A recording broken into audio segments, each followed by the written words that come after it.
তো কেমন আছেন ইতিহাসের অনুরাগী বন্ধুরা? আশা করছি আপনারা সকলেই ভালো আছেন। আমি হিস্ট্রিক হল। আজ আমি আপনাদের জন্য নিয়ে এসেছি ইতিহাসের একটি গুরুত্বপূর্ণ প্রশ্ন, যেটা হলো কোপার্নিকাস বিপ্লব বলতে কী বোঝো? তো আর দেরি না করে এই প্রশ্নের উত্তর আমি আপনাদের সঙ্গে আলোচনা করে নিতে চাই। রেনেসাঁসের নতুন দিগন্তের দিকে যদি ঘুরে তাকানো যায়, তাহলে সেই দিগন্ত হলো বৈজ্ঞানিক আবিষ্কারের উদয়কাল, ষোড়শ শতাব্দী। ইউরোপ ষোড়শ শতাব্দীর বৈজ্ঞানিক আবিষ্কার জ্যোতিষবিদ্যাকে নতুন ব্যাখ্যা দেয়। এতদিন পর্যন্ত টলেমির তত্ত্ব শ্রদ্ধার সঙ্গে গৃহীত হয়েছিল এবং একটা কারণ ছিল, চার্চের ধারণার সঙ্গে অনেকটাই সঙ্গতিপূর্ণ ছিল টলেমির ব্যবস্থা। ষোড়শ শতকের নিকোলাস কোপার্নিকাস জ্যোতির্বিদ্যার নতুন প্রবর্তক রূপে আবির্ভূত হয় ও টলেমির ধারণাকে অস্বীকার করে। তিনি ঘোষণা করেন পৃথিবী অন্যান্য গ্রহ সূর্যের চারিদিকে ঘুরছে। কোপার্নিকাসের এই কথায় খ্রিস্টান ধর্মগুরুরা ক্রুদ্ধ হলে তিনি রেনেসাঁসের বিজয়রথ এতে থেমে থাকল না। কোপার্নিকাসের বিজ্ঞান রেনেসাঁসের উপহার। রেনেসাঁস সেই সময় ইউরোপের মানুষকে প্রাচীন গ্রিক ও রোমান সাহিত্যের সৃষ্ট ত্যাগ করিয়ে পৌঁছে দিয়েছিল।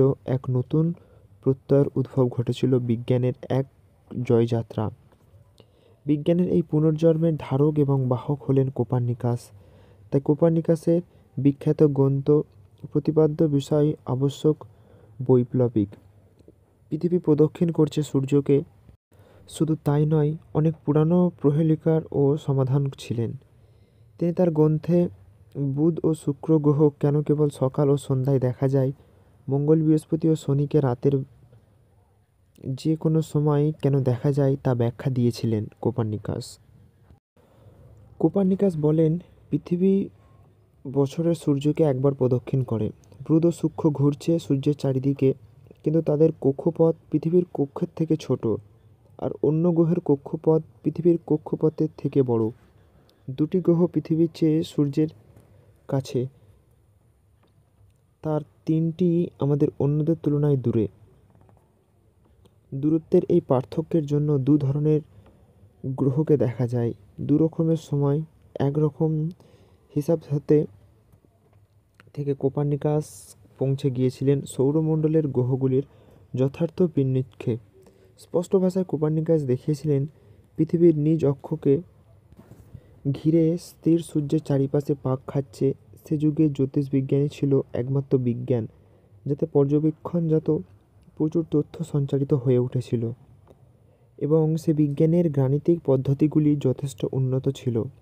কোপার্নিকাস একটি নতুন মাত্রা যোগ করেছিলেন, সেটি হচ্ছে সমালোচনাত্মক মনোভাব। সুতরাং বিজ্ঞানের ক্ষেত্রে সাহসিকতার সঙ্গে সূর্য স্থির, পৃথিবী সূর্যের চারিদিকে প্রদক্ষিণ করছে, এই মূল্যবান তথ্য বিজ্ঞান চিন্তার জগৎ ও অবশ্যই বিপ্লব ঘটিয়েছিলেন। তাই ইউরোপের রূপান্তরের পূর্বে বিজ্ঞানের ক্ষেত্রে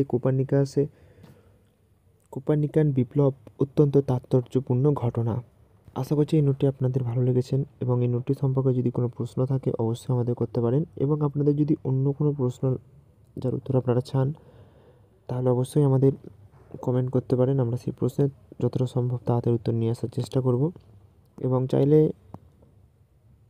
অফিসিয়াল ডিসক্রিপশানে দেওয়া ওয়েবসাইটের লিঙ্কে আপনারা ভিজিট করতে পারেন।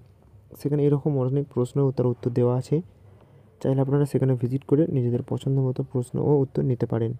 তো দেখা হচ্ছে পরবর্তী আরেকটি নতুন ইন্টারেস্টিং ভিডিওর সাথে।